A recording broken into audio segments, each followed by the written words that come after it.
You're listening to Zap Night, a video game review podcast, with your hosts, Danny and Kaylee. Hey guys, and welcome to Zap Night. This is episode 23 for Horizon Zero Dawn. I'm your host, Danny, and Kaylee is actually out again this month, but I have a special guest, Lori, who's back. Hi guys. Welcome, Lori. It's so nice to have you back on the podcast. Thanks. We played Horizon Zero Dawn. Did you like it? I loved this game. You actually wanted me to play this game, which is rare. No, and it is. It's a great game, so I'm excited to talk about it. Horizon Zero Dawn was developed by Guerrilla Games, and Guerrilla Games is more known for their Killzone series until this game came out. And this game is so far been very well received by the general public for good reason. It's a really great game. It was only developed for the PS4, so sorry Xbox users, but it's a PlayStation exclusive, and it was released in February 2017. Actually, they just posted today that it was their birthday. Oh, nice! Yes. Yep. So yeah, happy birthday, Horizon. Since then, they've had some DLC come out, which is more of an expansion of the main game, not necessarily DLC. It really is like its own story plot, which is kind of nice, and we'll go over that. Alright, so let's talk about the story. Okay, let's talk about the story. Let's talk about the story. This game is set in a futuristic, post-apocalyptic world. It's being attacked by these animal-like robots. The story follows Aloy, who is outcast at birth, given to Rost, another outcast, who takes care of her as a mentor and a parent-like figure. Aloy, because she was outcast at birth and doesn't really know why, she has this, feeling, I don't know. It just bothers her. Right. So because it bothers her so much, she wants to get back into the tribe. Or she wants to find answers, I think really is the whole point. Yeah. So to find answers, she has to go back to the tribe. And the only way to go back to the tribe is to do this proving challenge. So she spends practically her whole childhood, teen years, training for this proving challenge. And Rost, again, is her mentor through this whole process. And what's kind of neat is they toss in the tutorial in with some of this training, which I thought was fun, to kind of add that level to it.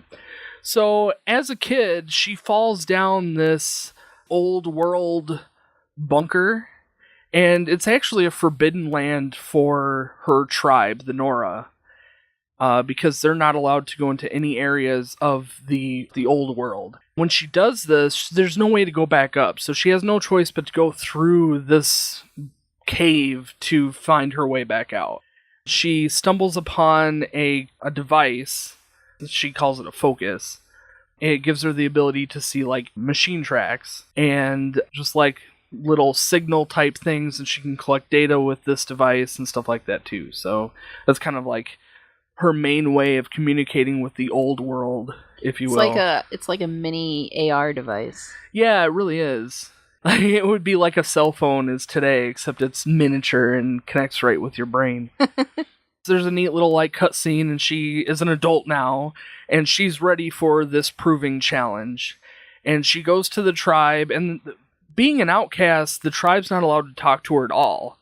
And the tribe can't talk to any outcasts, and in fact, they shun her as well. So, anything, just her walking through the tribe, you can hear people murmuring, oh, it's her, yeah, you can't talk to her, stuff like that. But she does the proving, which is a race between all of the tribes, hunter-type people who want to become hunters, or braves that they're called in the Nora tribe. Whoever gets to the finish line first gets the opportunity to have one request granted, and anybody who completes the challenge gets to be a brave. So, obviously everybody wants to complete the challenge, but they also want to be there first. So, Aloy is the winner, and she requests to be back into the tribe, and she is as a brave. But just as she crosses the finish line, the tribe gets attacked by an enemy warrior clan, and most of the tribe is killed. Well, most of the braves are killed, and Rost jumps in and sacrifices himself to save Aloy. Now, Aloy is affected by this blast that Rost rescues her from. So in any case, she's taken to the mountain, and she does actually recover. And this sacred mountain is where they actually found Aloy, the matriarchs, or the leaders of the Nora tribe. And they explained to Aloy how they found her in the entrance of this door, the sealed door. When Aloy tries to walk up to it to walk in, the door, which is like an automated message, scans Aloy and recognizes her, but says that there's an error or a corruption that in the data files that aren't allowing her access into the facility. So the matriarchs decide to allow Aloy to be a seeker, which grants her access to leave the Nora lands, but also allows her to go into the forbidden areas with permission, I guess, from the matriarchs.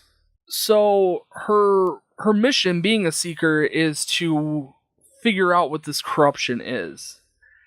And the enemy who attacked the Nora tribe had focuses. And the focuses gave her information about Olin. Yes. And Olin was in Meridian. When she looked at the focus of the leader that attacked the tribe, it showed her an image of herself, which she recognized as her talking to Olin before the proving. Right, okay. So she knew that it was through Olin that they saw her. Right. And then they also showed the woman that looked like her. But older. So Aloy thought that it was her mom. The comparison was, she looks just like me, she must be my mom, but they want to destroy me because I look like her. Right. So she goes to Meridian to find Olin, but Olin's not there. So she has to track Olin. Well, on her journey to find Olin, a mysterious man talks to her through her focus. Right. And helps her defeat the enemy that is basically guarding Olin, so she can talk to Olin. When Aloy finds Olin, Olin tells Aloy about this group of Karja called the Eclipse, which are resurrecting old machines from the past using a godlike machine to bring them back to life. And this machine is called Hades. Olin describes Hades as being this different being that actually speaks to people.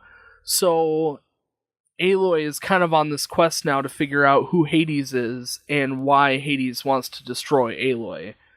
And still who has this other woman. Right. Who this other woman She is. still has no other information on this other woman. And he didn't even really know. He just knew that that was the reason why they attacked the Nora people. So he gives her the information that he had seen this woman's image on a device in the place that she goes to. Right. the Great Ford. So with this information from Olin, she's able to track down Maker's End, along with Silence's help, right? Which is the guy on the focus. Silence. I don't know why I always want to say Silas. Silas? Is that another name? Yeah, it's from Heroes. Oh, right. No, that's Sylar. Oh. What were you saying? Silas? Silas? That's Justin Timberlake's son's name. Okay, then. Glad we cleared that up. Now we know. Silence is the man in the focus. When she gets to Maker's End, she finds out that it's this old facility that was making war robots. The company that makes machines, called Pharaoh Automated Solutions Company, she finds out that they are making robots that can automatically reproduce and uses biomass as fuel. She also finds out that there was a glitch with the machines that made them unable to be disarmed and deactivated.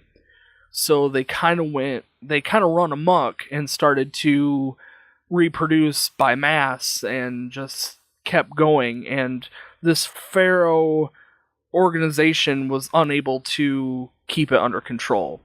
So that's where we find Dr.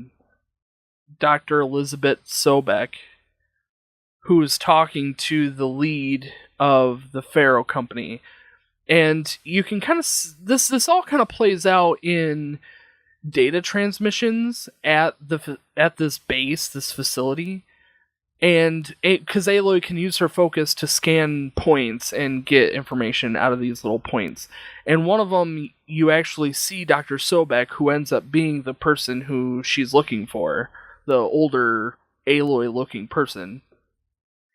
And Dr. Sobek is telling what's his name, Ted? Ted. The leader of the Pharaoh company, because they're not going to be disarmed, that they have to have a plan B. And their plan B, Dr. Sobek says that it's Project Zero Dawn. And there's no other information about Project Zero Dawn. It's just a name thrown out there. Dr. Sobek tells Ted that this is the plan that she proposes and that she is going to U.S. Robot Command to present this plan to them. And she's looking to Ted for funding, basically. Right, yep. To hide that he is behind these robots that have gone rogue. Right. So she takes that information and goes to this facility. What's it called again? The Grave Horde, aka U.S. Robot Command. Sure. So Aloy travels to this Grave Horde. She sees that the Eclipse are inside pulling machines out. She fights off the Eclipse and starts digging around in this facility, finding information about Dr. Sobek's meeting with U.S. Robot Command. Right. And this is where we kind of learn about the Operation Enduring Victory, which is basically a war that is holding off the Pharaoh robots, or the Pharaoh machines. So that Dr. Sobek can complete the super weapons program that is Project Zero Dawn. Dr. Sobek is continuing her push on this Project Zero Dawn. So Silence, he knows about this Project Zero Dawn facility somehow. I don't know how. Oh yeah, that's true. But he knows about this place, and it's under the Shadow Karja City, where the Eclipse are. Basically the Eclipse's base. Right. So in order to get there, Aloy has to first infiltrate their base and disable their focus network. Right, because the Eclipse have a focus network of their own. Yes. And Silence is kind of this, like, tech guru of this new world. And he has all this information about focuses, and he knows how they work. He's hacking into Aloy's focus. So naturally, he knows exactly where the Eclipse are stationed and how to take down their network. All this so that she can get into the Project Zero Dawn area without being discovered. Right. When she gets there, she encounters Hades. Hades recognizes Aloy as a threat. Correct. And so all of the Eclipse in the base go chase Aloy, and she has to escape from that little base. And of course she does. Of course. And so her next stop is to go to the city. Right. Of Sunfall. And find the Project Zero Dawn under the facility. City. Under the city. So, once we get in to Project Zero Dawn, Yeah, they kind of introduce Project Zero Dawn slowly.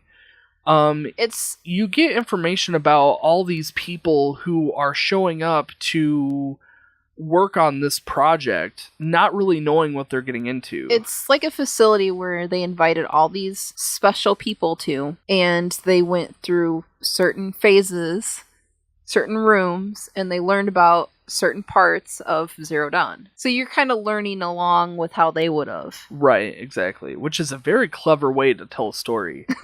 So first of all, they learn about the war, how the war is really just a ruse. Right, and there's no hope for humanity. Yes, that they're not going to survive, and part of this facility is that these people have to come to terms with that they're kind of given two options. They can either help work on Project Zero Dawn, or they're kind of put into a bunker where they live out the rest of their lives and have nothing to do with anything. Yeah, and they're not allowed to leave after they're there. Right, because they were chosen to work on this, and because now they know they can't leave. So either they work on it, or they're stuck there until the end. After they are able to come to terms with the project, then they start to learn what the project actually is. And basically what they're doing is all these people who specialize in different aspects of whatever humanity is at the time are all gathering to help build an AI system that can help terraform the Earth after it's been decimated by the Pharaoh robots. Machine. I hate saying robots.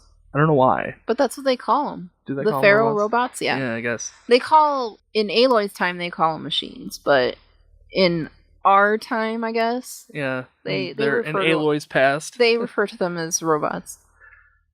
So, the super AI has to control all these individual sub-functions. Yeah. They're not each sub-function isn't necessarily its own AI, though it does run individually, controlled by the central AI. And the whole project is called Project Zero Dawn, which is where the title comes in.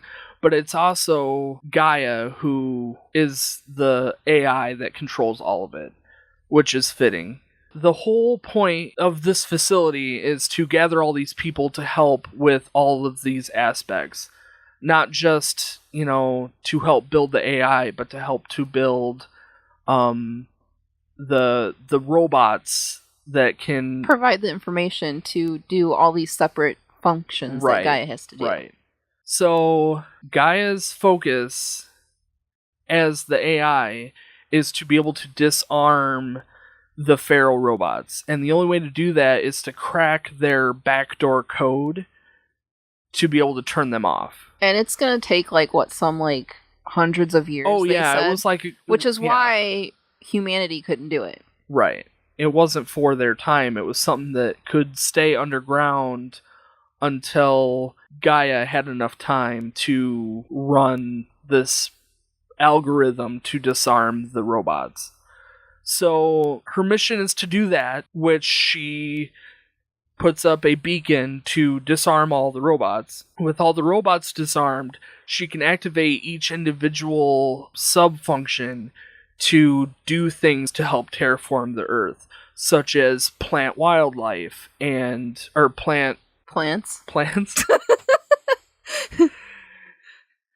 to plant vegetation.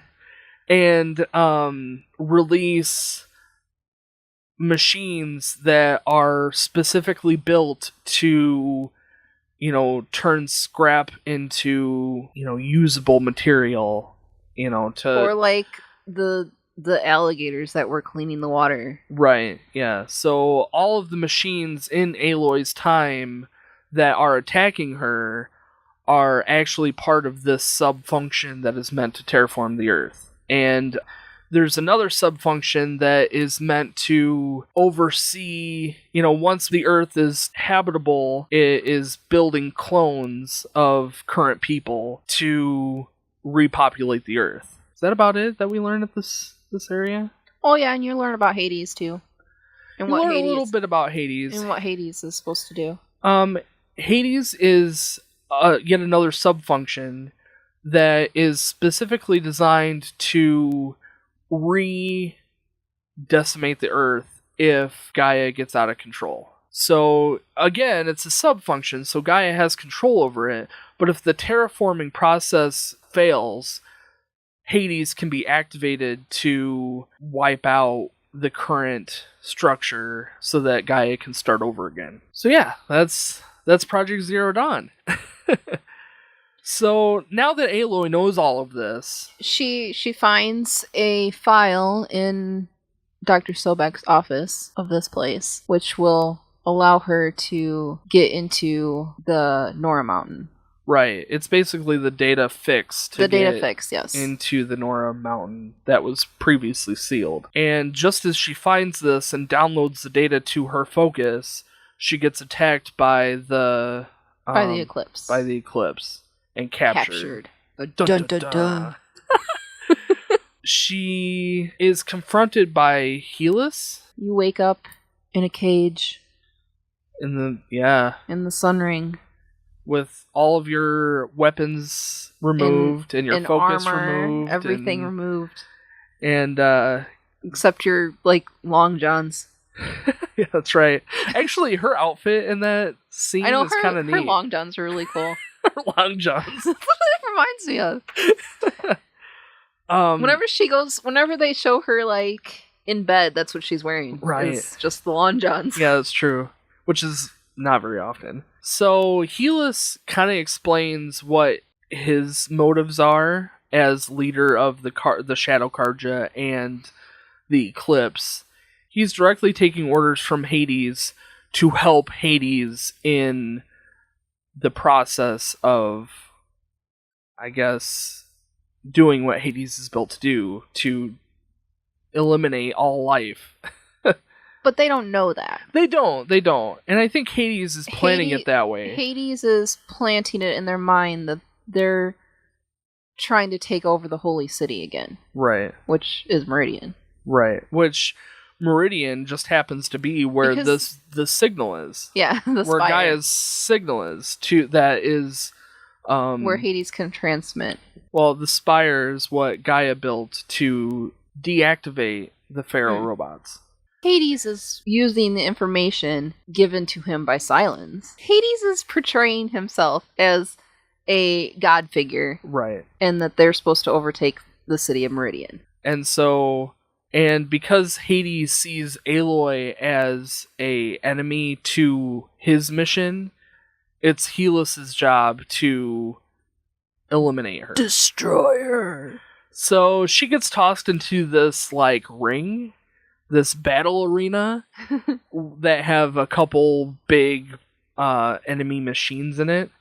And it's just a behemoth. Yeah, I thought it was two. No, it's not. No, just one. Just one. You have to just roll around for a while and try and get your weapons back. After she defeats them, Helis releases two more corruptors, and then Aloy gets saved by Silence. Silence. Not Silas. Silas. Silence. Silence. Silence. We'll get it. Silence. Like the lens of my glasses. Alright, so Aloy gets saved by Silence. Right. He blasts through the Sun Ring and brings her a strider to ride away on. Off into the sunset. Just outside the ring. Yeah, that's true. And then they talk for a little bit. So, Aloy's mission now is to get back to the Nora tribe because Helis has just sent an army to, I guess, attack the tribe. Yeah, basically. Looking for her. Basically wipe out the tribe. Right. In hopes of killing her. So she rushes back to the Nora tribe and the mountain. She makes it to the Nora tribe just in time, of course, defeats all of the the robots attacking, and gets in to open that sealed door. And as soon as the door actually allows her access, all of the tribe sees her as, the anointed. Yeah, the anointed, that's what they called her. And, I mean, she knows that she's not, because it's all just, it's not a deity, it's not anything supernatural, it's all just technology. So, I mean, she knows this, but to her tribe mates, it seems like she has this, super ability. So once she gets into the facility at the Nora Mountain, she finds out that it is the cradle facility. Yeah, where they raised the humans to be released back into the wild. You also, while you're in here, you kind of find out a little bit more about Apollo, which was supposed to teach the humans about, the old world and all of our knowledge in the old world. But it doesn't work. And we don't know why. She kind of thinks, well, maybe she can find a way to get it back online again. But basically, if it doesn't work, then the people who were being raised in this facility don't have any knowledge of living out into the world, and they don't have any knowledge of history and what happened to their people. They're just another generation of humans, and they're off to live in the machine world, this primitive world. Right. So that's why they're all currently primitive people living in this, machine-like environment.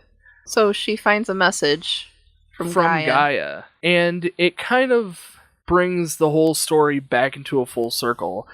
The message left for Aloy from Gaia is basically Hades gets corrupted by an outside signal, which is currently unknown. Well, the whole system, really. Yeah, that's true, is attacked, but I think Hades was focused, it seems like. Because I think Hades goes so rogue because that's what Hades is designed to do. That's true. But I think the signal was meant to turn all of these individual sub-functions into fully functioning AI to work separately from Gaia. And because of this, Gaia was afraid that... Well, Hades is going to wipe out the Earth. Right. Hades will eventually take control of Gaia and transform everything into, what he's meant to do, which is destroy the Earth and all life in Earth, which includes what is currently out there.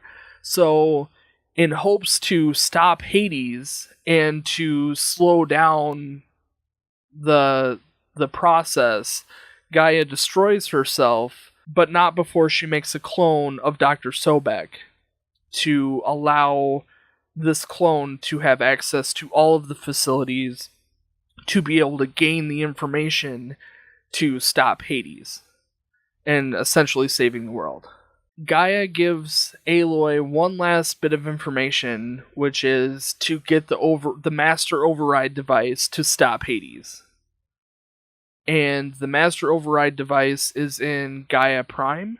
So that's obviously Aloy's next stop. So Aloy heads to Gaia Prime, where she learns that Dr. Sobek eventually ends up killing herself in sacrificing hopes... herself. Yeah, she sacrifices herself in hopes to save the rest of the people in Gaia Prime, which Gaia Prime is basically the headquarters of Gaia? It's kind of... Well, yeah, but it's also, the end place for all of the workers of Gaia, I think. Well, they were supposed to finish Gaia, and then they were supposed to be living in this other place. I can't even think of the name of it. I don't remember either. But in the data points, when you read stuff, it says that the swarm has escalated, so they didn't have quite as much time.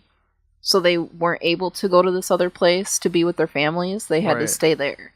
Gotcha. And finish Gaia's functions. Yes. Yeah. So when they're trying to close off Gaia, something happens. Something malfunctions. One of the doors don't seal properly. If the door doesn't seal properly, then the feral robots can detect the data. Right. Or the biomass. True. And destroy everything that they worked so hard to build. Right. So Elizabeth, she decides to go out and outside. restore the door, the seal, but in doing so, she seals herself out, and there's no way of getting back in. So, she essentially sacrifices her life for these people in this facility. And for, the future. Well, yeah, absolutely. We also find out in this facility that Ted Farrow of Farrow Robotics or whatever, the Apollo system, which is supposed to reteach the humans afterwards, was destroyed by Ted Farrow because he felt like humans don't need to relive their mistakes. Right. So he completely deletes the system, which I have a couple problems with this. One, there should be hierarchy and I'm sure it's not completely deleted. Yeah, you're probably right. There might be a way. Yes. And also, he locks the rest of the worker, or the rest of the alphas in a room, in their conference room. Yeah, exactly. And gases them. Oh no, he vacuums them out. Yeah, he vacuums all the air out. Yeah. Man, those poor people. That would suck. And essentially killing all of that scene kind of tugged at my heartstrings a little bit the first time I saw it. Yeah. More so than any death scene in this game. We'll get to that. We'll talk about that later. So, yeah, he's the whole... Not only is he the reason behind all of the robots going rogue and destroying the world, he's also now responsible for... The primitive. Yeah, the primitive of the world. Exactly. So Aloy finds the master override device and heads to Meridian, where Helus is marching towards with a army of feral robots and Hades himself. So Aloy goes to Meridian and meets up with all of the side quest folks that she's met along the way, and I guess that's it. Really, I mean, it goes pretty quick from here. Yeah, it kind of does. All of her friends that she's met along the way help fight off the army of robots, and she fights Helus and kills Helus, who is the leader of the Eclipse. And then Hades manages to get to the Spire, which is the signal transmitting to the Pharaoh robots, and begins the process of sending the signal to these robots, kind of reactivating them. And Aloy makes it just in time to shove the override into Hades, and Hades shuts off. The Spire shuts off, and all the robots shut off, and everything is A-okay, maybe. Or is it? So that's basically the end of the game. The credits roll, and at the end of the credits, you see Silence, who is riding off on a horse, and, Hades shoots out of his little orb thing that he's in, and Silence captures him in a lantern somehow. He kind of has this, I don't know exactly what he says word for word, but it's something like, we have more to discover, and they're right outside of a big metal demon. He's really interested in who sent the signal in the first place. Right, yeah. And that's where it ends. Yeah, it is. And the whole story, you kind of feel like Silence, there's more to him than really meets the eye.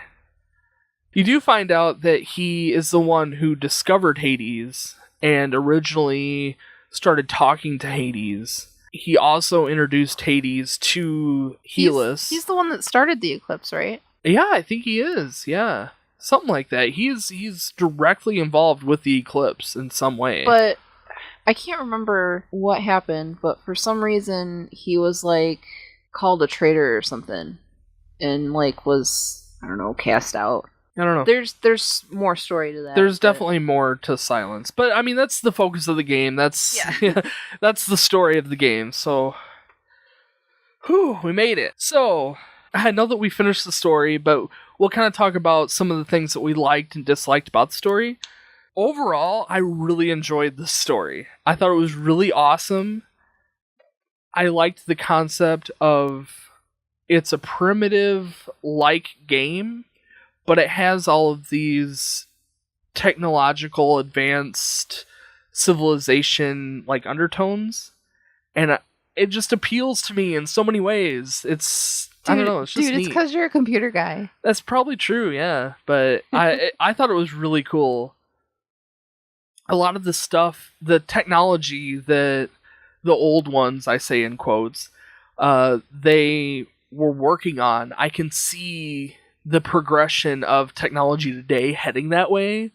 And I can totally see how the developers and the storytellers of the game was trying to portray, like, hey, it's going to get bad if we're not careful. So, and this was set not too far away from where we are now. Like 2060 60? or something like that. Yeah. So, I mean, it's only 30 years away. So, what did you like about the story? What are some good points that you... I just have, like, bullet points. Yeah, let's talk. Okay, so I really liked that you got Aloy's aging, like, through the tutorial, and... Oh, yeah. I liked that progression, where you really got to see her grow up. I liked how they embedded the tutorial into the story. Yeah. That it wasn't just, okay, you're an adult now, here's how to play the game, but, you know, they really integrated it into the story without it being awkward and distracting from the game itself. Right. I really enjoyed all of the side stories that were in this. Yeah. Like, it wasn't... What we told was just, like, the main storyline. But there was so much more. Side quests that I really liked.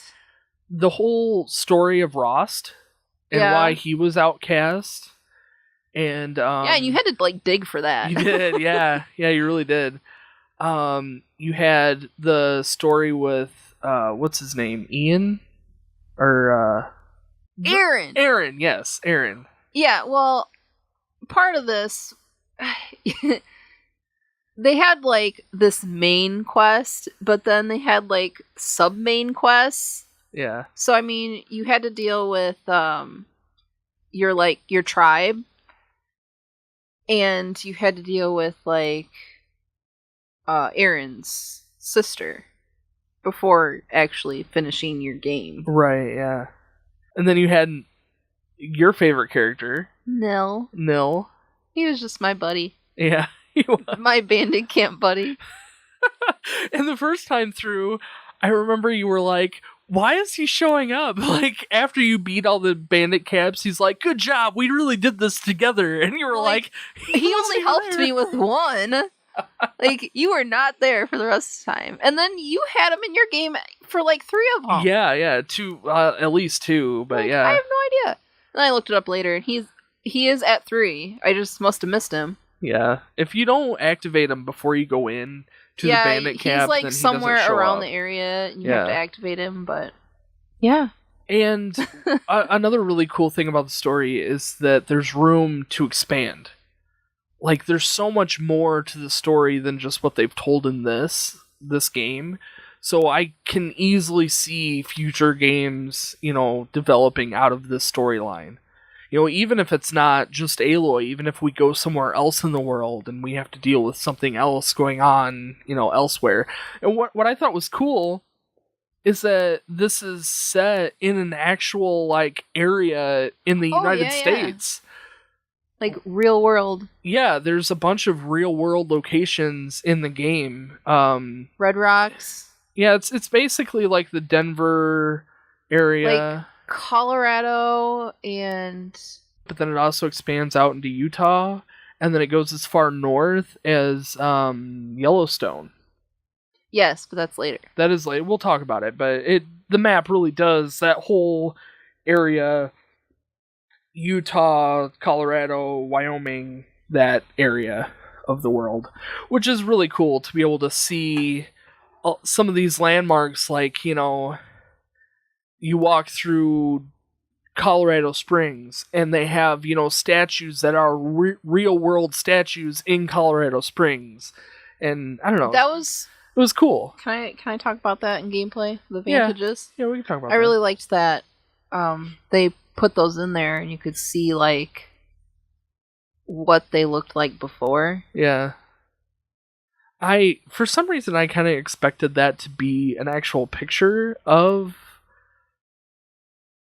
what it's supposed to be, like a real world. Like when I went to the first vantage point, I kind of expected to see like a real actual photograph of the area, but no, it's like a video game rendered. Yeah, it's like a digital.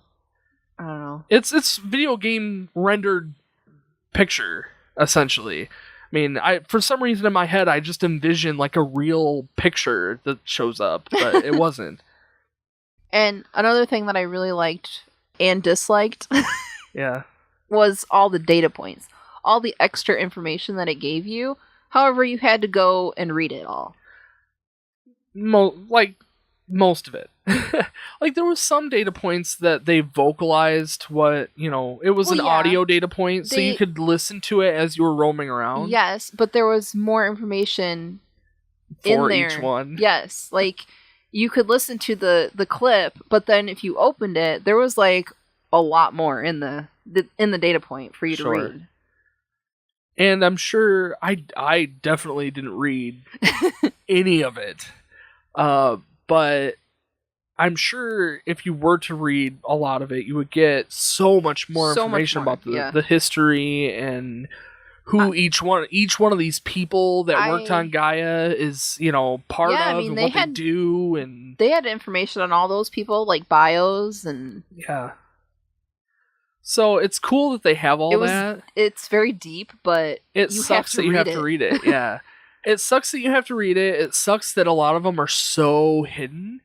And my personal problem with it is a lot of the data points that you come across have nothing to do with the story at all. It's just like a random tidbit from someone's life. But those are kind of fun too, because they're giving you these like tidbits of what the world was like.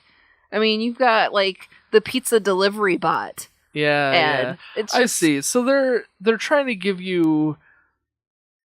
It's such a weird concept because it's Aloy's past but our future. So it's like they're trying to give you, a reference of what the world was like during the time of Aloy's past, our future. It's weird. It's a weird concept. Because when I say past, my brain says past, but it's so not. What's really funny is some of these things you'll read through and they'll talk about like the 50s and like the 40s, and you think, oh, like the 40s, like our time 40. But they're talking about like 2040. Yeah, I know. I noticed that too when there was a couple of the vantage points, and he talks about, it was like this in the 40s, and I'm like, in the 40s? And I'm like, no, wait, the 2040s. Like, that's so weird. Yeah. So last thing about the story is there was a lot of death scenes, which aren't normally that big of a deal, but they were very abrupt. A lot of these death scenes. Like, you follow a side quest story and it leads to this, dramatic end, and then the character says what he needs to say, and then he just dies. And it's not, like, all that dramatic. It's not like, Yeah. It's just, he just kind of flops over like a dead fish. And it's so funny because he'll say, not he as in one person, but all the people, practically all the people that die in this game have this, like, moment of, thank you for, I'm glad that you were able to bring an end to this. And then they just croaked. Like, there was no... Like, the voice actor wasn't trying to sound in distress. It was just, thank you for releasing me. And dead. I don't know. It was so funny because I did like 4 of them in a row that were like that. And by the third one, I'm like, really? Really? So what'd you give it for a story score? I give it a 10. I give it a 9. I really liked the story. I really liked it too. I think if it was just a little bit longer, I think I would have given it a 10. I think though, Now, I gave this a 9 before we played the Frozen Wilds, the expansion. So I think with the expansion, it's definitely a 10 because it gave you exactly what it needed. But before, it's a 9. So I don't really know. Do I score it together? Do I not?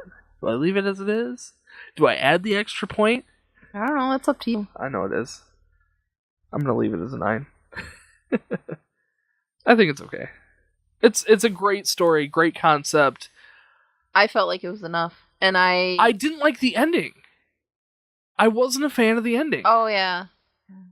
The ending was just like, you have this huge build-up all the way through the game, this huge epic story, and then they're just like, yeah, and then you fight the war and then it's over. I just wanted that little bit more. Like, I think it would have been perfect if after you defeat Hades, you go and restore Gaia Prime or something, or But that's for the next game. I wanted something more. It's just didn't. Maybe if you actually had that journey where you go to Elizabeth's farm or whatever. Oh yeah, and you actually do that journey. Show or something. That cutscene. Yeah. Yeah, I wish we could have done that. Yeah. I don't know. I feel like that. I had a big problem with the ending as a whole. Dude, you don't have to defend your 1 point. Oh, I know. I did want to talk about the ending, so I didn't feel like it was justified. Like, it should have been more. Anyway, let's move on. Graphics. Beautiful game. It was a lot of fun just roaming around and seeing, like we were talking about, all the vantage points and climbing mountains and... Oh yeah, I loved the landscape variety in this game. And it was like a perfect area too, because you kind of had the desert area off to the west, and then you go north and it was all like mountain and snowy, which doesn't really fit the climate, at least maybe not now. Maybe it's... I do kind of remember there being in the Frozen Wilds, there was the section where Aloy's talking to the AI, and she says something about the climate being colder than what it was in the past. Oh, yeah. And she just mentions, oh yeah, it's different now. It's a different world now, or something like that. But, yeah, like that whole area up there all seemed too cold. I mean, it's okay. It fits. You gotta have a spot to have the snow. If you're gonna have a real world location, you can fudge it a little bit. But, I don't know. Then you had some of the southern stuff, which had, like, real lush greenery, and it just gave a real nice, it wasn't all too much desert, it wasn't too much forest, it wasn't too much snow, it was a nice or mix. City. Yeah, city. And that was really cool, too. Those cities looked awesome. Walking through the ruins of, like neighborhoods. Denver. Yeah. Like seeing like half-buried houses and streetlights. The windmill farm was really cool. Oh, yeah. Oh, the machines. The machines looked awesome. There were some really cool ones. You kind of get used to some of them, like the Watchers. You kind of get used to seeing them. Like, when I first saw the Watchers, I'm like, oh my gosh, these things are crazy scary. And then you get so used to them, they're just like, I could walk on top of these guys, I don't care. But yeah, they looked really cool. Which one was your favorite? Oh, of the machines. Probably the Stormbird. I really liked the Stormbird. It was really cool. What was your favorite? My favorite was the tall neck and the sawtooth. Because I liked that the sawtooth kind of looked like a saber-toothed tiger. Yeah, I can see that. The sawtooth was basically the Ravager, right? Like, they're basically the same. Yeah. Just the Ravager had the gun. It's kind of like the Strider. The Strider looked exactly like the Broadhead, just without horns. Like, after you shot the horns off of the Striders, they look the same, or the Broadheads, they look the same as the Striders. I also really liked, like, the Grazers. I liked the, like, container things on their back. Yeah. The Blaze containers. I I don't know, I liked their design too. I liked their design a lot too. The deer look. Yeah, the deer look. Yeah. I liked that they all looked like animals. Yeah. You had the birds, you had the, I didn't the like horse. the glint hawks though. The glint hawks sucked. Yeah, they did suck. I think it's just because of their design. Not graphically their design, but like their stats design. Like they're really fast. They're kind of jittery when they move, so it's really hard to target them. And they do like stupid damage. Well, it's the stupid frost stuff. Yeah, yeah. Like every time you get hit, you're like, ugh. And you have to redraw your bow. Right. And then by the time you redraw your bow, you're getting hit again. I know. And they're always in threes, which suck. Yeah. The weather effects were really cool. There was a couple problems that I had with the weather effects and nighttime, really. Me too. You couldn't change it. Like, all I have really to compare this with is Final Fantasy. Final Fantasy 15. And like, I just want to camp at my campsite and have it be daytime again. You should have that option when you save it, because all the campsites are save points. So you should have the option to go to the campsite, rest, and you can save it. You can rest. You can wait until morning. Yeah, something to have this option of resetting it to a new day. But no, you don't have that. You just got to wait out the nights and the weather. Sometimes it was like really dark and like you couldn't see anything. And it was like the game was actually dark. Like there was no adjustments that made it any brighter. Like you could change the brightness on the TV and you can change the brightness in the game, and there was like no actual data there. It was black. It turned like gray. It did, yeah. It was so bad. But otherwise, I mean, the rain and the snow and all that looked really good. It just was kind of annoying at times. Yeah, sometimes those heavy rains, and you can't see where you're shooting or what you're shooting. And the daytime was really hard to see, like, the stuff when you're using your focus. Yeah, sometimes. It made it kind of difficult. It was too bright. So, the bad stuff. I know you had some problems with some of the cutscenes, having them load while the cutscene was playing. Yeah, that I did. Really bothered me too. Overall, the game was very glitch free. Like, I didn't have a whole lot of problems with actual glitchiness. Very few occasions were. And really, I mean, it could be our PlayStation. Maybe we should upgrade to a Pro. I really don't want to, but I kind of do. I mean, we might have another couple years on the PlayStation 4 yet, so I mean, maybe it might. But yeah, like the first few seconds of like a cutscene may be like still loading. Yeah, and you get this like pop effect. Yeah. So like they'll be panning to this beautiful view of the mountain, and the mountain's like going pop, pop, pop, pop, pop as the graphics are loading in. It's annoying. It's distracting, that's part of the problem. When I'm playing a game, I don't want to be distracted by real world things like that, you know? I wish that they would have done a little more with the cutscenes rather than just having them be like the in-game stuff. Yeah. Like if they would have actually pre-rendered, rendered some amazing cutscene movie things. Mm-hmm. It would have been cool. Yeah, I agree. There were a lot of cutscenes that could have been done that way. I mean, some of the ending stuff, some of the early stuff. I mean, the whole sequence with Rost giving Aloy her name, that all could have been a beautiful cutscene, you know, had it been like pre-rendered. But it just, I don't know. It made it distracting again when you're loading these cutscenes and the background is going pop, pop, pop, pop. It's annoying, but it wasn't that bad. I had a few problems with some of the facial expressions, and the colors of their skin. The colors of their skin. People. Like, some people looked great; they looked amazingly realistic, and then other people looked a little bit too plasticky and a little bit too shiny, or green. Yeah, there was the green people in the city. Yeah. Again, not a whole lot to complain about too much. Just there were a few things that was like, that's weird. Like, a lot of their facial expressions were very blah.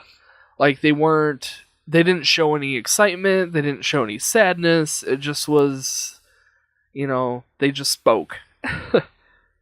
So what'd you give it for graphics? A 9. Me too. 9. Oh, I did want to talk about some of their outfits too. Their outfits looked really cool. Yeah. There were the Banuk specifically.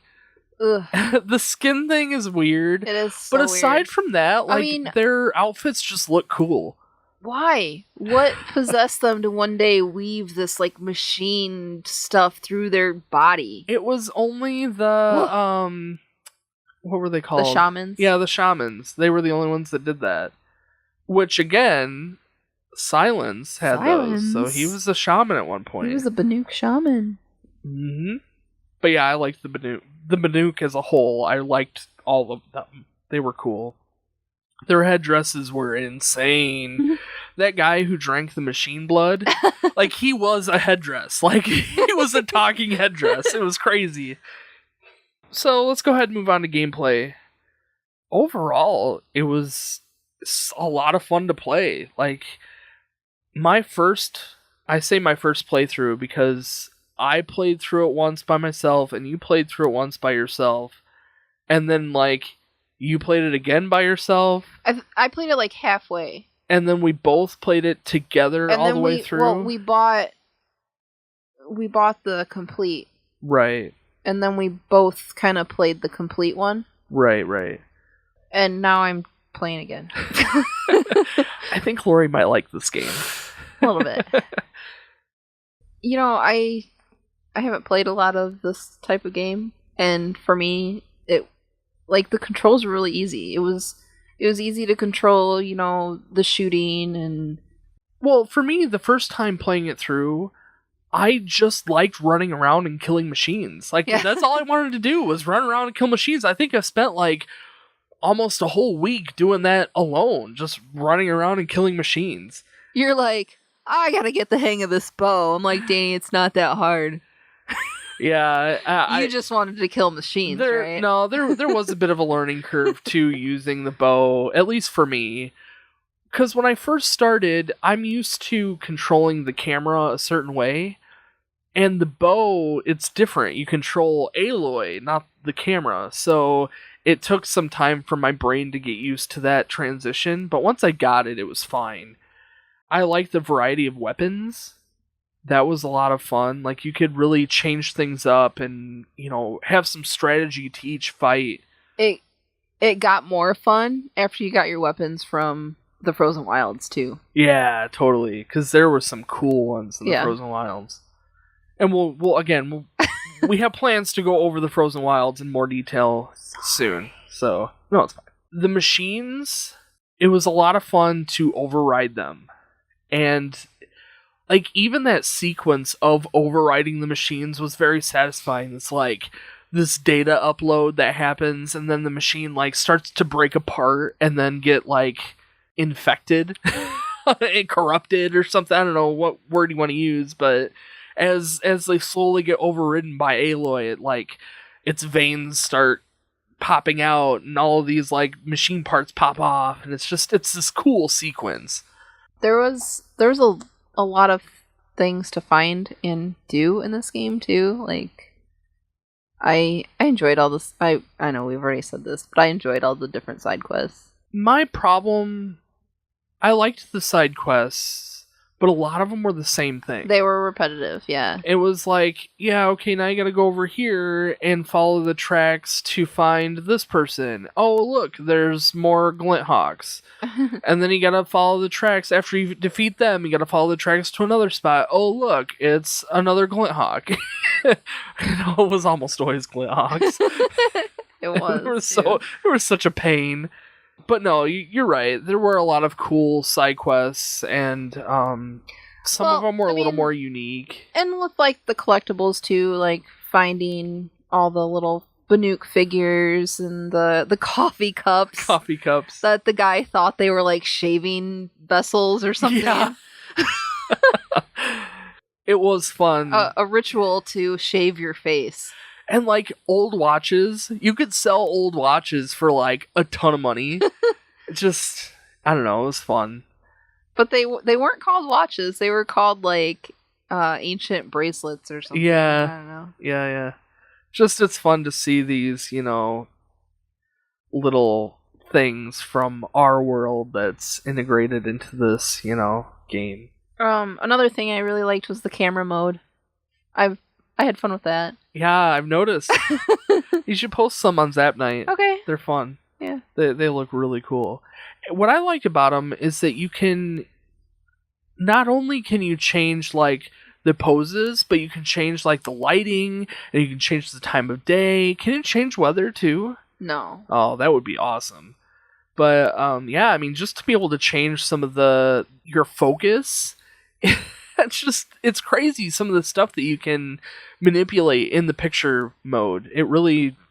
It's fun. It makes it really cool that you can totally customizable. You can go to places to fight something specific to take a picture with it. Yeah, and that's awesome. I like that idea. It's neat. I liked the cauldrons too.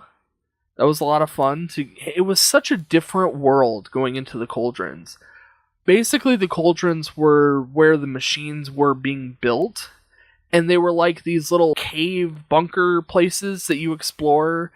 And when you get to the end and you have to override the like master cauldron override thing, and you gain the ability to override the machines that are being built at that cauldron.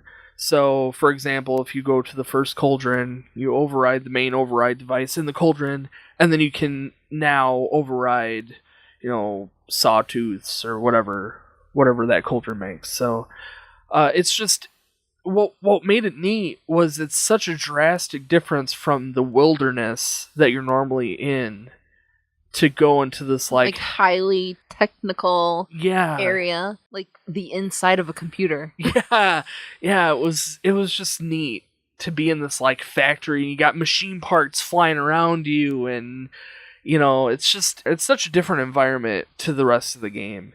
And there's quite a few of them. I think there's like 7 or 8 of them. No, there's 5. There's 5. Oh, 7 or 8 or 5. There were a few problems that I had. Again, very, very minor, and I'm kind of nitpicking. But there was very little reward for exploration. So, like, you would find this little nook that you could get into. Oh my gosh, this must be something awesome, and there's nothing there. Yeah. Or, like, you'd make your way up this one mountain, and there would be nothing there. Or you would find this waterfall way up on a hill, and you go up there, and you can go behind the waterfall, and there's nothing there. So, I mean... It got kind of depressing after a while. It did. It was fun to try and go to these places, and the, like, explorer brain that I have, and I think it stems from a lot of the Final Fantasy games that I play, they reward you for that type of stuff. Oh, there's just a little trinket here that might be worth a little more money than normal.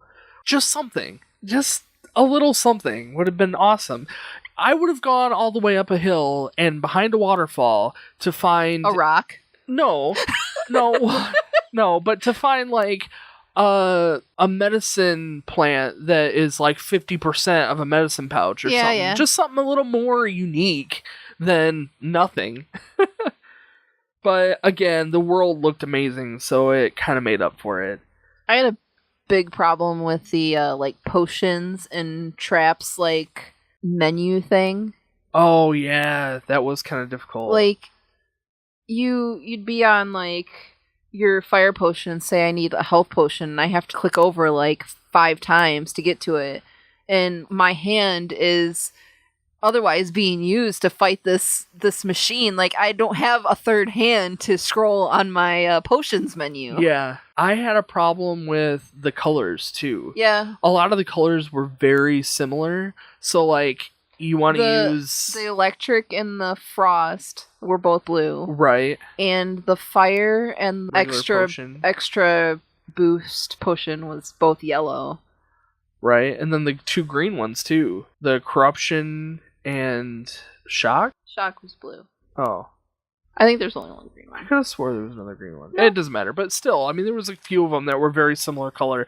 So when you're in the, like, heat of a battle and you come across, you need to use a potion right now, you gotta scroll through this menu that has 15 different things. When I would fight a Glint Hawk, I'd be like, oh, I need my ice potion, and I would constantly be picking the electric potion or whatever. The shock one. I liked all the outfit choices.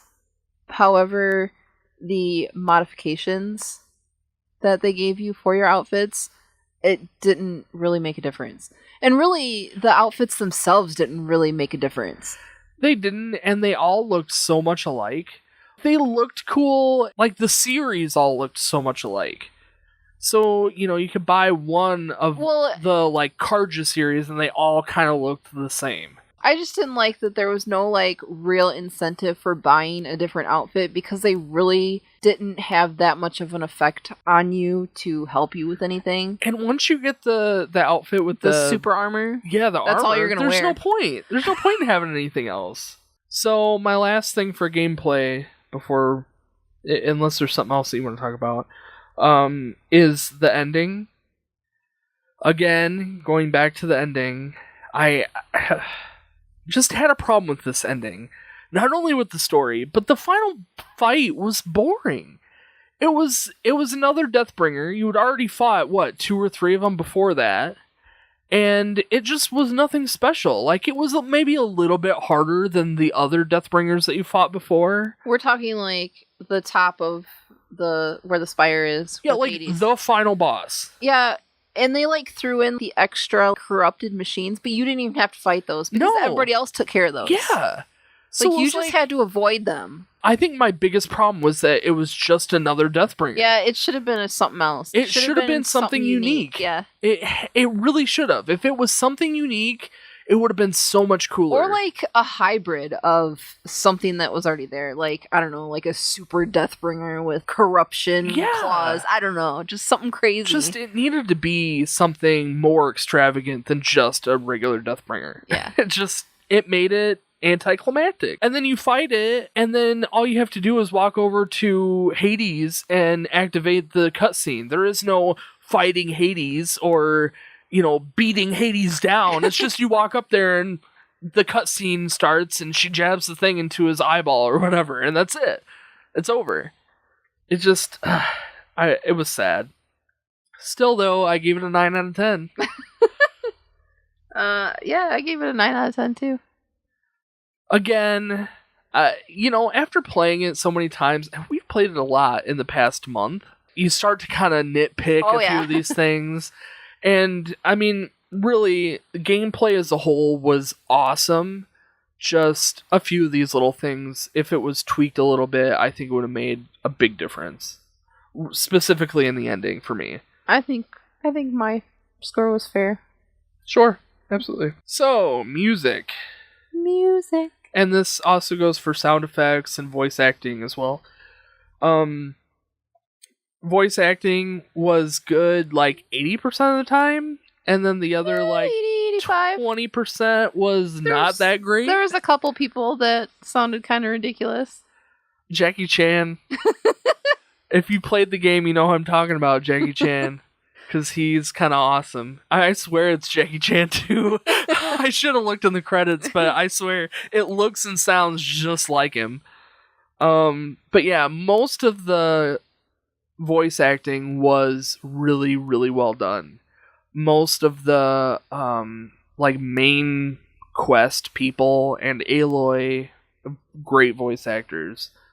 There was just a few side quest people that had funky voices that they threw in there. Some of them sounded too modern too, that kind of took you out of the moment or the mood or something. Are you specifically talking about the guy in the Baduk land?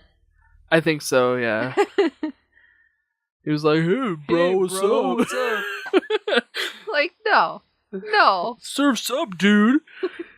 Anyway. I really liked all the weird machine sounds. There was I think it was the long leg that made the internet connecting sound. Yeah, it was really cool. The long leg also has the sound blast move that he does, and that's really cool. Speaking of sound blasts, not just sound blasts, but blasts as a whole, when the blast went off and it's too close, it has this like ring at the end, like your ears are ringing. Yeah. And it's so cool. It really is like, well, even it makes that blast more intensive than just, oh, I got hit, you know? Even when the Watchers do that too, and you get that like that burst of light, and then everything's kind of like muffled In for a slow minute. motion for a second. Yeah, that's cool. Disorienting at first. When you're first playing, it's kind of hard to, like, what the heck is going on? But yeah, it's pretty cool. I liked all the focus sounds too. All the little sounds that your focus made. Yeah, I liked all the sounds inside the cauldron too. There was a lot of really cool, there was like sparks flying, and the soundtrack has a lot of really good large scale music, full orchestrated music to it. And it really brings some of the settings to a different level. Like, I don't know, some of the sad cutscenes, and it has just neat music in the background, and some of the big fights, and the music kicks up, and it's, a big fight. Sometimes that battle music though would kick up, and you'd be like, What's going on? I'm just like hanging out over here. Yeah, I've had that too. And I think what it is you get one enemy far away who notices you, and then the battle music kicks on. It's like, no, he's like way over there. It's fine. I really liked the bandit camps music. I did too, yeah. I did too. I don't know if it reminded me of something or what. I really liked Aloy's theme too. You don't know it? No, it's like the music at the beginning. Da da da da da da. No. No. Well, I liked Aloy's theme. There was one song that one piece of music that I had heard while I was playing, and it was like, it made me really sad. Huh. And I can't even remember where it was at. But it's like I only heard it that one time. But yeah, I give it a 9 out of 10 for music. I gave it a 9 out of 10 too. My only bad note was that I kind of forgot about a lot of the music. Like, it wasn't really that memorable to me. There wasn't a whole lot of like catchy melodies in any of the music. Yeah. It was just very background. Yeah, it was like score. Yeah. It wasn't music. It was just like a score for the background. And it's just a lot of really complemented the game, but it wasn't like a highlight. Yeah. I put that it was almost forgettable. Yeah, that's sad. It's true though. There was only a couple songs or a couple pieces of music that I really remember, I guess. Right. Yeah, the only bad note that I put was that the fighting sound or the fighting music tended to randomly start up, but I mean, really, that wasn't a bother to me. Yeah, the music was a little on the forgettable side, but I think that it really set the mood for that theme that they're going for. This, like, kind of alone, feeling that Aloy might be having while she's out venturing around. So I think all that's left is overall. Overall, I give it a 10 out of 10. Me too. It was an awesome, awesome game. Obviously, I would play it again since I have. I am so looking forward to more from this series, if it is going to be a series. I certainly hope it is. I would definitely play more games from them, too. Not necessarily Killzone, because that's not my type of game, but if they were to come out with more, like, games like this, yeah, they've definitely proven themselves to, be able to make a open world kind of game. And I would be... whoever made this storyline was awesome. So props to that poor guy who spent hours over storyline for people to not really dig that deep into. Definitely a game worth picking up and playing. We have an extra copy. So much so that we bought 2 copies. Yeah, we do. We bought the first copy. Well, to be fair, we got the first copy kind of free. Yeah, kind of. In a buy 2 get 1 free kind of deal. Yeah. I think I bought it with like Mario Odyssey and Pokemon Tournament or something like that. So it was almost free. It was heavily discounted. And then we played it and loved the game so much that we wanted the DLC, but we didn't want to just buy the DLC and download it, so we went and bought the like full complete edition, which had the DLC included. So that brings me to, well, I'll go ahead and bring up our final score. Okay.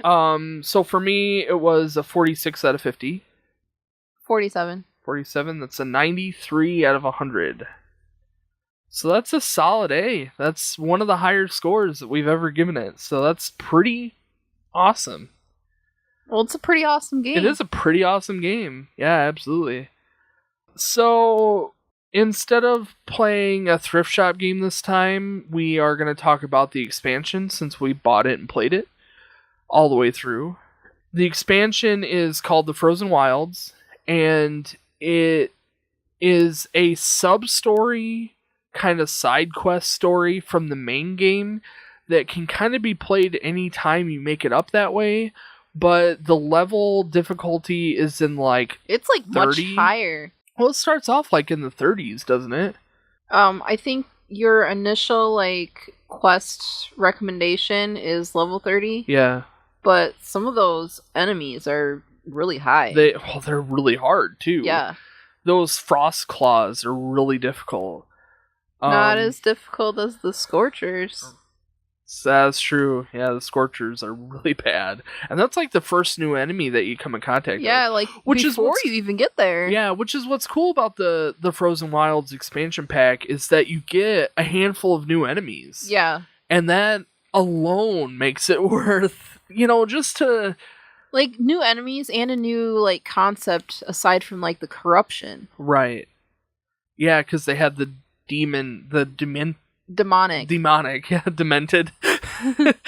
What's unique about our situation is that we got to play the game before we got the expansion, because had we just played the complete edition, we wouldn't have known what it was like before the expansion pack, because the expansion pack brings so many things to the table that you don't really notice unless you haven't played the game that way, such as the whole set. Like, they have a whole new skill table that you can complete that includes like override features, like picking up items while you're on a machine, and and you can like fix your machines, right, that you've overridden. Well, you can eventually fix any machine too. Oh, can you? Oh, sorry. Yes. You still have to override it first, yes, override. I was thinking riding, like... Oh, no. Riding. Anything that you've overridden. Yes. There's the new enemies that we talked about.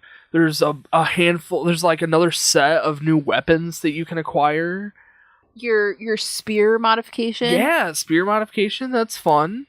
So, there's a lot that the expansion really brings that helps the game as a whole.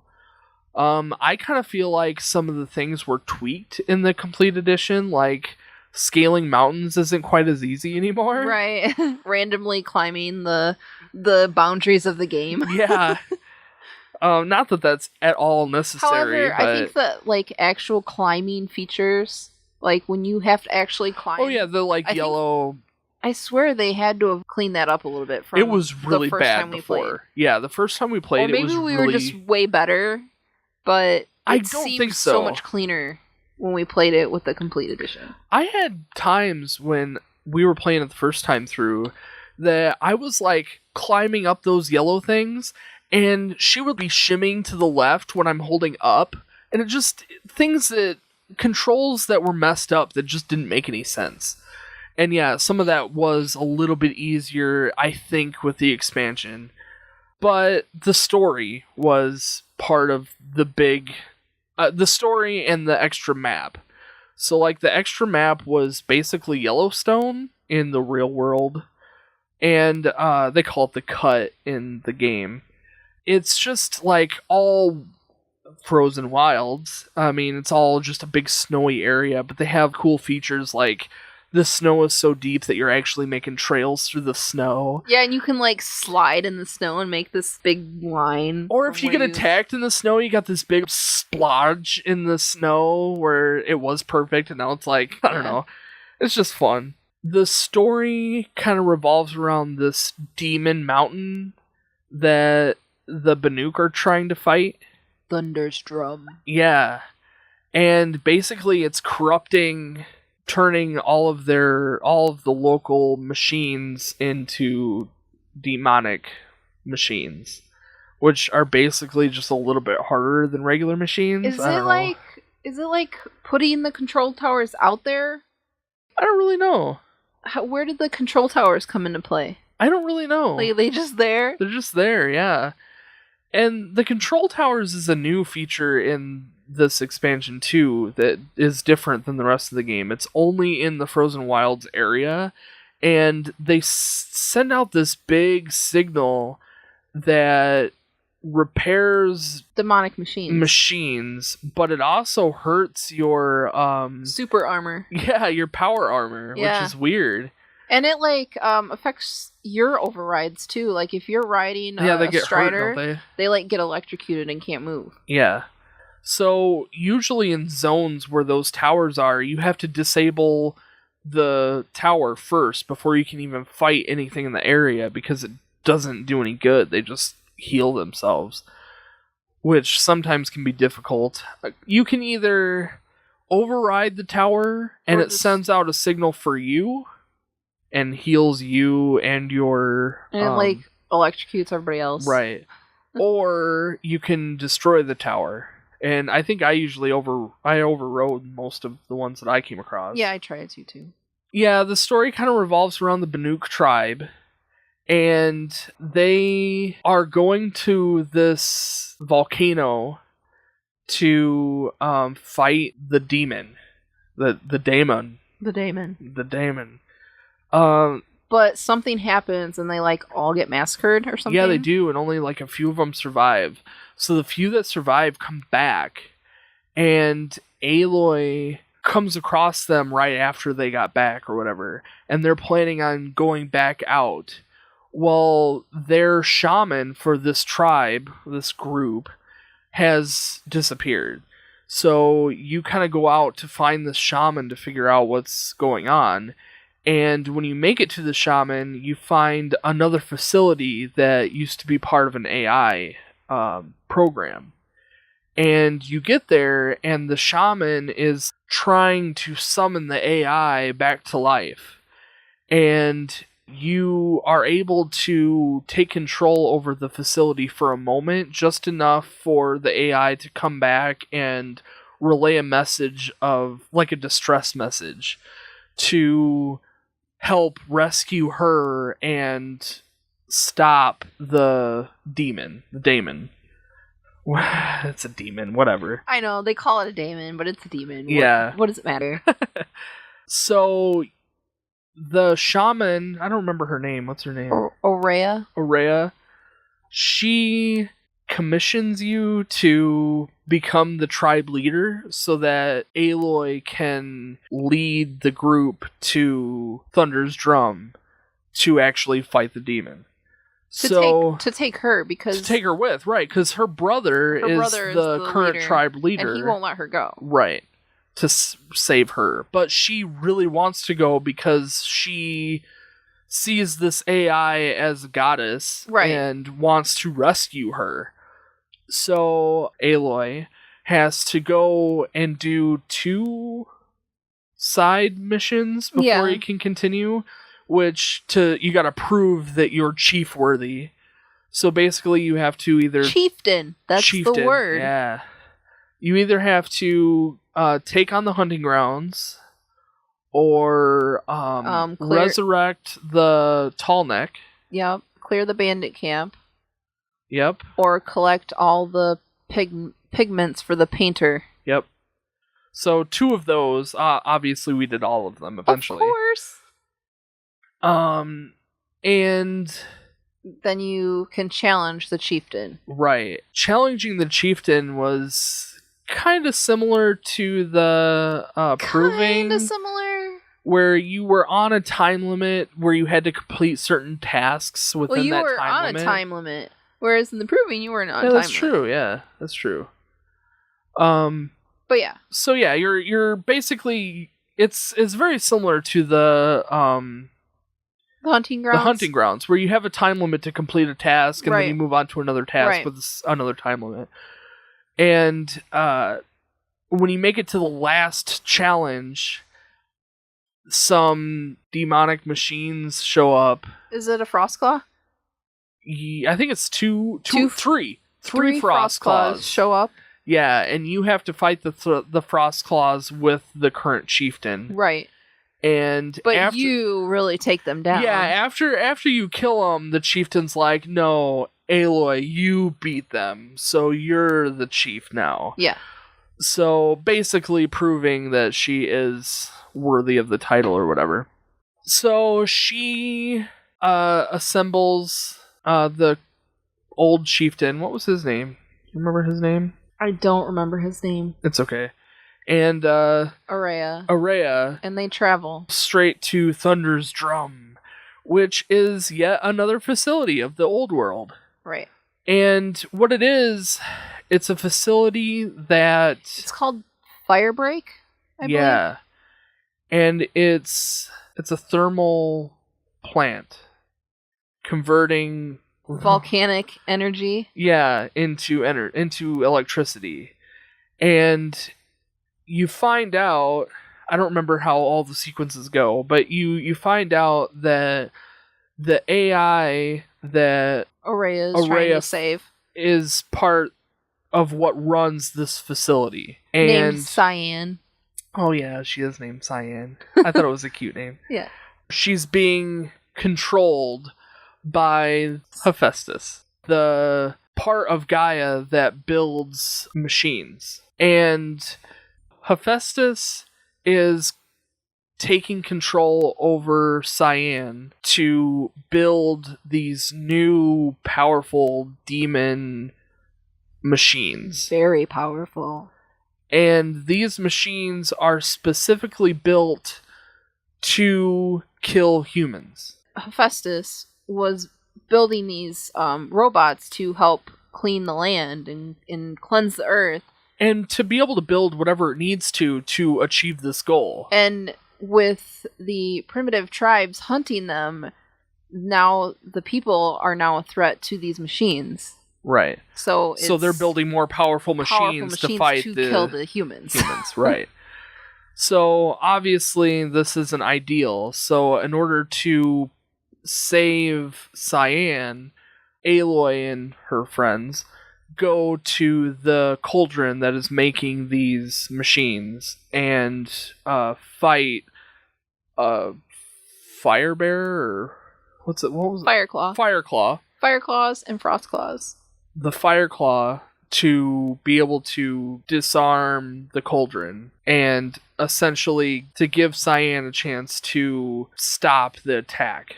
And as Aloy puts her override device into the cauldron, she gets shot back by a shockwave, and Araya takes over the spear and jabs it in to continue the override of the cauldron, and she gets electrocuted to death. It's sad. It is sad. It was a lot more sad than the main game. Main game, yeah.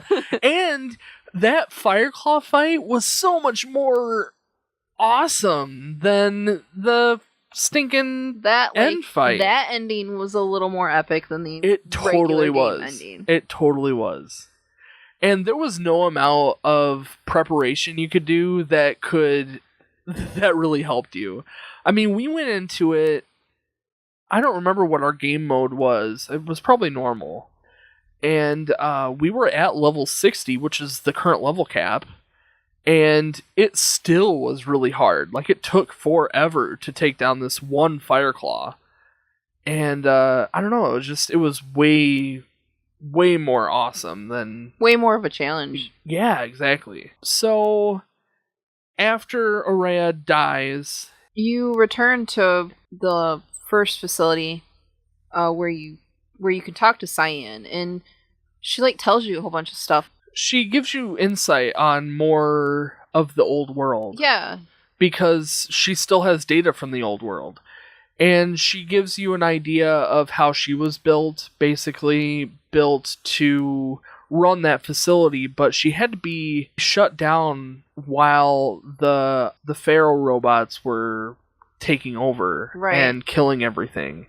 And the creators of Cyan had to shut her down while this was happening, knowing that they would never see her again. And she felt grief for them. And she felt loneliness during all these thousands of years that she's been doing her duty and keeping the plant up and running with no one to talk to.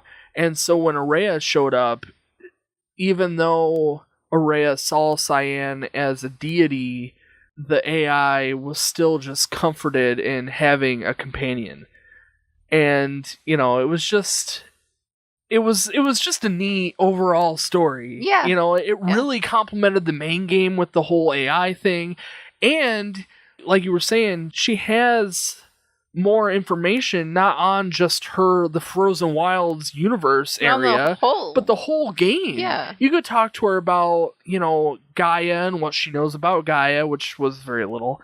And, you know, just little tidbits about Elizabeth Sobek and, you know, everything. Yeah. It was really cool. It definitely was a good compliment to the game. I think it was a better ending than the main game. Some of the new machines that they introduced in the expansion was a lot cooler than even some of the main game stuff. I mean, it was just fun to have new stuff after playing the main game all the way through and then going to the Frozen Wilds and seeing these new machines. It was really cool. So if that's the kind of stuff that we can... The purple, like... Yeah, and like the first machine you come into contact with is the Scorcher. The Scorcher, and he's like crazy different. He's like a cheetah. Like he can leap really high, spits fireballs at you constantly. It's just crazy. He's hard. Yeah, I think I don't know. It was great. It was definitely worth the money to get the game again. Although, I mean, it would have been fine if we'd just bought the expansion too. But, I mean, it's worth the money to get. So if you're playing the main game, if you don't have the expansion, get the stinking expansion. It's worth it. But if this is where the games are heading to, then I'm all for it. I hope that they're making more. I hope that we got more story coming. I'm excited. Are you done? I think so. Was there anything else you want to talk about? I don't think so. I did want to say that you've 100% of the game, haven't you? The main game? Yeah. Yeah? Platinum? Well, not just platinum. I mean, you've gotten all the data points. You've done literally everything. There are still a few things that we haven't done together in the Frozen Wilds. I think the hunting grounds. Yeah, the hunting grounds. Those Scorchers. I know. Those Scorchers take too much of the time. You have 4.5 minutes to kill 2 Scorchers, 2 Billowbacks, and 2 Frost Claws. And I spent at least 3 minutes killing the Scorchers. It's so difficult. But maybe someday we'll figure it out. Well, thank you guys so much for listening to this episode of Zap Night. Thanks for having me on again. Thanks for coming on. We'll have to play another game. You got your eyes set on anything? I do. Oh yeah? You want to say it? Maybe. I want to play The Witcher. The Witcher? Yeah. Yeah. We'll see. Witcher 3. I wonder what the other ones are like. I haven't even heard of this game until Witcher 3, so I don't know. Well, that's what I'm going to play. Nice. Next, if I ever drop this game. Yeah, if. I mean, you played Final Fantasy 15 for what, like... over 200 hours. Over 200 hours. How many hours do you think you got in this game as a whole? Over 200 hours? Oh, yeah. Definitely. I mean, we didn't even talk about our times. Oh, yeah, that's right. My time was, 68? 68:30, I think. Yep. And mine was 70, or 57, so, I mean, something or other. 68:30 in my original game, and I think the game that I'm playing now is like 50-some. And that's only those 2 games. Yeah. That's not including the other game that you played. And I played like I don't know, maybe 30 hours in the other game. I would say I'm pretty close to 200 hours. Yeah. I played 57:42 in my game, my first playthrough. And that didn't include any of Frozen Wilds, because we did that together. But, you know, the thing is, though, Final Fantasy, this is comparison to Final Fantasy. Sure. Those 200 hours were just, like, one game file. Yeah. Whereas this, I've played multiple times. Like multiple game files. There's nothing else for me to do after, you know, say 70 hours. Like, there's nothing else besides running around and fighting machines. Yeah, that's true. Yeah, once you get everything, you're done. All you can do is start over. So, yeah, there's a limit of stuff you can do. Yeah, so thanks again for listening. And next month is going to be Claymates on the Super Nintendo. What? Kaylee will be back to play Claymates. So, we'll see how that goes. We've already played about half of it. Well, over half, but we're kind of stuck at the end, so. I bet all the Zap Night listeners out there would love to listen to us review The Lion King on the Super Nintendo. Ugh. We can try it. I'll play it with you. Well, thanks again for listening. You can catch everything we got going on at zapnight.com. You can send us an email at zapnightgaming@gmail.com. Check us out on Facebook. Facebook, Zapnight. I don't know, just look it up. Yeah, just look it up, Zapnight. Yeah, send us an email. Tell us what you think. Tell us if you got a game you want to suggest. We're open to pretty much anything. So yeah, thanks again, and we will catch you guys next month. Bye.